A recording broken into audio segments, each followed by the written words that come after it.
സ്ത്രീയെ ഒരു അടിമയായി മാത്രം കാണുന്ന ഒരു കാലഘട്ടമുണ്ടായിരുന്നു. ഒരു പെൺകുഞ്ഞ് പിറന്നാൽ ആ കുഞ്ഞിനെ ജീവനോടെ കുഴിച്ചു മൂടുന്ന ഒരു കാലഘട്ടമുണ്ടായിരുന്നു.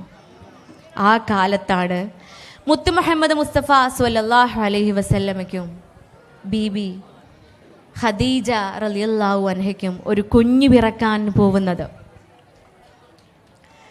അൽ അമീനായ വിശ്വസ്തനായ റസൂൽ സ്വല്ലല്ലാഹു അലൈഹി വസല്ലമയെ നാട്ടുകാരുടെ എല്ലാം വിശ്വസ്തനാണ്. അതുകൊണ്ട് തന്നെ എല്ലാവരും ആവേശത്തോടെ, ആകാംക്ഷയോടെ, പ്രതീക്ഷയോടെ കാത്തിരിക്കുകയാണ് വിശ്വസ്തനായ തൻ്റെ അൽ അമീൻ്റെ കുഞ്ഞിനു വേണ്ടിയിട്ട്. ഒരു ആൺകുഞ്ഞിന് വേണ്ടി എല്ലാവരും കാത്തിരിക്കുക. കാരണം പെൺകുട്ടി ഉണ്ടാവുന്നത് ദുഃഖമായി കാണുന്ന കാലമായിരുന്നു അന്ന്. അങ്ങനെ ആ സുദിനം വരികയാണ്.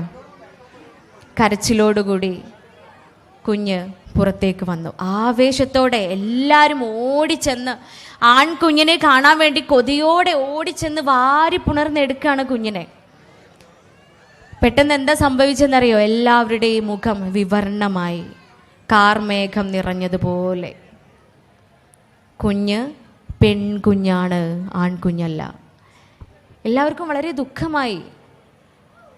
ദുഃഖവാർത്ത അറിയിക്കാൻ വേണ്ടിയിട്ട് റസൂൽ സ്വല്ലല്ലാഹു അലൈഹി വസല്ലമയുടെ അടുത്തേക്ക് ഓടുകയാണ് നാട്ടുകാർ. അങ്ങനെ റസൂലിനെ കണ്ടെത്തി റസൂലിൻ്റെ അടുത്ത് ഈ വാർത്ത പറയുകയാണ്, കുഞ്ഞ് ജനിച്ചു, പക്ഷേ പെൺകുട്ടിയാണ്.